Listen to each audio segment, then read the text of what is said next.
Bienvenue dans les 4V, Emmanuel Bompard. Alors, bonjour. avant même la nouvelle loi qu'il souhaite faire adopter, Bruno Retailleau demande un tour de vis au préfet en matière d'immigration. Il a adressé une circulaire et il leur fixe des objectifs. Il leur demande par exemple de reprendre tous les dossiers d'expulsion qui n'avaient pu aboutir et les procédures en cours jusqu'à maintenant. Il leur demande un compte rendu chaque mois. Ce sont les nouvelles méthodes du nouveau ministre de l'Intérieur. Est-ce qu'il peut vous convaincre quand Non, même ? il fait de la communication, monsieur Retailleau.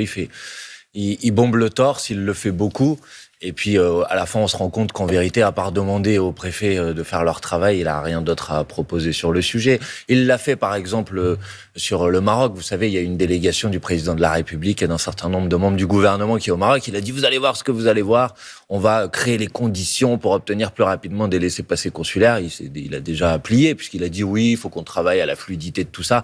Bref, je trouve que monsieur Retailleau est un spécialiste en matière de communication, mais qu'à part la communication, il n'y a pas grand-chose. Mais alors concrètement, dans sa future loi qu'il souhaiterait faire adopter, il a des mesures très concrètes. Il voudrait par exemple rétablir le délit de séjour irrégulier, Ça va être des choses très concrètes. Mais c'est scandaleux. Écoutez, quand une personne arrive sur le territoire national, ce n'est pas un délinquant ou un criminel. C'est une personne qui cherche refuge, généralement qui fuit une situation de misère économique, une situation de guerre, qui demande la protection de la France. Et ce fameux délit de séjour irrégulier revient à considérer que toute personne qui se trouve sur le territoire national est un délinquant ou un criminel. Je trouve ça scandaleux. Moi, je pense qu'il faut changer complètement de logique en matière de politique migratoire.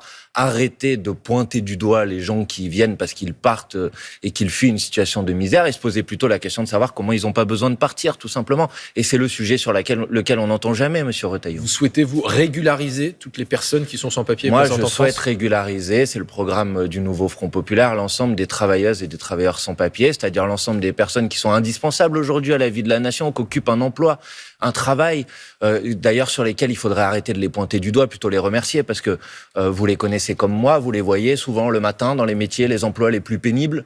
Et je pense que plutôt que de les stigmatiser à longueur de journée, il faut plutôt les applaudir, les remercier et effectivement les régulariser. On parlait il y a un instant du débat à l'Assemblée nationale sur le projet de loi de financement de la sécurité sociale. Parmi les objectifs du gouvernement, passer le nombre de jours de carence pour les arrêts de maladie des fonctionnaires de 1 à 3, aligné sur ce qui se fait dans le privé. Pourquoi vous vous opposez à ça? Aux yeux de beaucoup, c'est une mesure de bon sens pour aligner privé et public. Alors, c'est certainement pas une mesure de bon sens, c'est une mesure qui est scandaleuse, qui est absurde et qui est dangereuse. D'abord, ce n'est pas un alignement sur le privé, contrairement à ce que dit le gouvernement, pour une raison simple, c'est qu'aujourd'hui, dans le privé, vous avez entre 2 tiers et 75% des cas où il n'y a pas du tout de jours de carence, parce que les 3 jours de carence théoriques, en vérité, sont pris en charge dans des accords d'entreprise. Donc, d'abord, ce n'est pas vrai de dire que c'est un alignement sur le privé. Deuxièmement, c'est scandaleux parce que ça pointe du doigt les fonctionnaires, comme si en quelque sorte ils n'étaient pas vraiment malades quand ils étaient absents, que ça serait des arrêts maladie de complaisance. Le gouvernement dit qu'il y a un absentéisme beaucoup plus fort que dans mais le non, privé. mais ce n'est pas vrai. Et quand vous comparez les chiffres, il faut les comparer à même niveau d'emploi, à même niveau de qualification, et alors vous verrez qu'il n'y a pas de différence d'absence entre le privé et le public. Et c'est dangereux pour une raison simple que tout le monde peut comprendre. C'est que quand vous avez une maladie, il vaut mieux s'arrêter pas longtemps pour se soigner et pouvoir revenir en bonne forme, que aller travailler malade, parce que quand on est travaillé malade, ça s'aggrave, ensuite les arrêts sont plus longs, et en plus vous prenez le risque de transmettre la maladie à d'autres personnes. On parle du service public, on parle d'enseignants, on parle de gens qui travaillent dans le secteur de la santé, qui sont en contact avec des usagers. Enfin, tout ça est complètement scandaleux. Donc il faut arrêter de chercher à faire des économies en les faisant porter la responsabilité sur des fonctionnaires, et s'il y a des fonctionnaires qui sont absents, c'est parce que parfois il y a des situations de souffrance au travail, et il vaut mieux s'attaquer aux raisons de cette souffrance au travail plutôt que d'aller pointer du doigt les gens qui en sont victimes. Dans le secteur de la santé, pardonnez-moi, je vous laisse après poser votre question, mais dans le secteur de la santé, par exemple, s'il y a des gens qui souffrent aujourd'hui, allez voir à l'hôpital, c'est parce qu'il y a des sous-effectifs, parce que les gens sont obligés de courir d'un lit à l'autre. Donc c'est à ça qu'il faut s'attaquer. Parler de la santé, il y a beaucoup de députés LFI qui sont allés soutenir, notamment hier des salariés Vous avez raison. De la filiale Opella qui produit le Doliprane et qui va être en partie notamment vendu à une filiale américaine. Vous n'êtes pas convaincu des garanties qui ont été données par l'État, qui assure prendre une participation d'1 à 2%? C'est ridicule. D'abord, c'est pas une participation de 1 à 2% dans le capital qui va donner quelques poids, quelques impacts stratégiques à l'État sur les décisions qui vont être prises par le groupe. Pour le reste, les soi-disant garanties qui ont été avancées, on connaît la musique, on l'a déjà eu. Ça a été le cas, par exemple, au moment où General Electric avait rajouté Alstom. On avait dit, si il y a des suppressions d'emplois, il y aura des pénalités financières. Qu'est-ce qui s'est passé? Les emplois ont été supprimés. Les pénalités financières, c'est des cacahuètes pour les groupes dont on est en train de parler. C'est quelques dizaines de millions d'euros.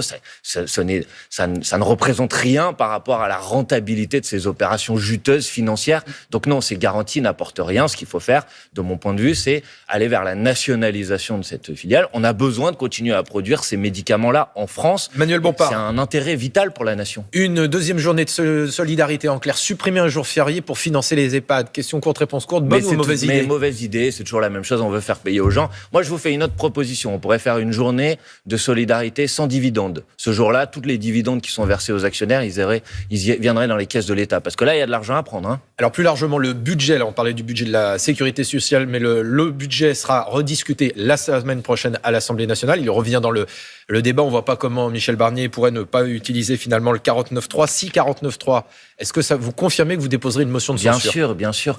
D'abord, on a profondément transformé ce budget. Je m'en félicite, je m'en satisfais. On a fait adopter, nous, le nouveau Front populaire, la France insoumise, des amendements pour mettre à contribution les plus riches. On a voté par exemple une taxe sur le patrimoine des milliardaires. Ça concerne 147 personnes et ça permet de rentrer dans les caisses de l'État plus de 10 milliards d'euros. Donc, on est en capacité de montrer qu'un autre budget est possible. Si M. Barnier n'en tient pas compte, n'écoute rien et veut passer son budget en force, oui, bien évidemment, il y aura une motion de censure. Et vous demanderez aux députés du Rassemblement national de voter votre motion de censure? Il est évident qu'à partir du moment où nous déposons une motion de censure, si le Rassemblement national décide de ne pas la voter, alors il sera le complice de l'application des mauvaises recettes du gouvernement Barnier. Donc vous souhaitez que le Rassemblement national vous rejoigne sur cette question? Mais attendez, si je dépose une motion de censure, c'est parce que je souhaite que cette motion de censure, elle soit votée, et c'est pas politicien, c'est tout simplement pour empêcher que le budget de M. Barnier s'applique. Parce que le budget de M. Barnier, c'est l'augmentation des tarifs de l'électricité, c'est le report de la revalorisation des retraites.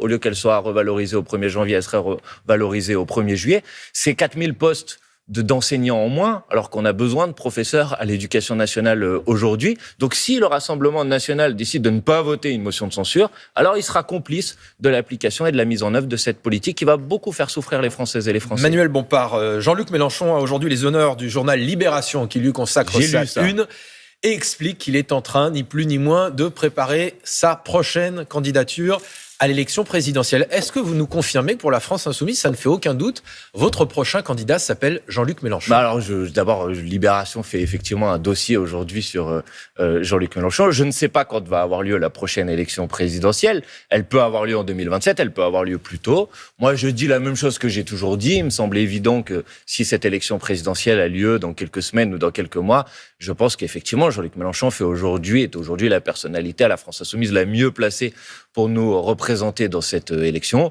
Si l'élection a lieu plus tard, lui-même, Jean-Luc Mélenchon a dit « moi, j'aspire à être remplacé ». Donc, dans ce cas-là, on verra.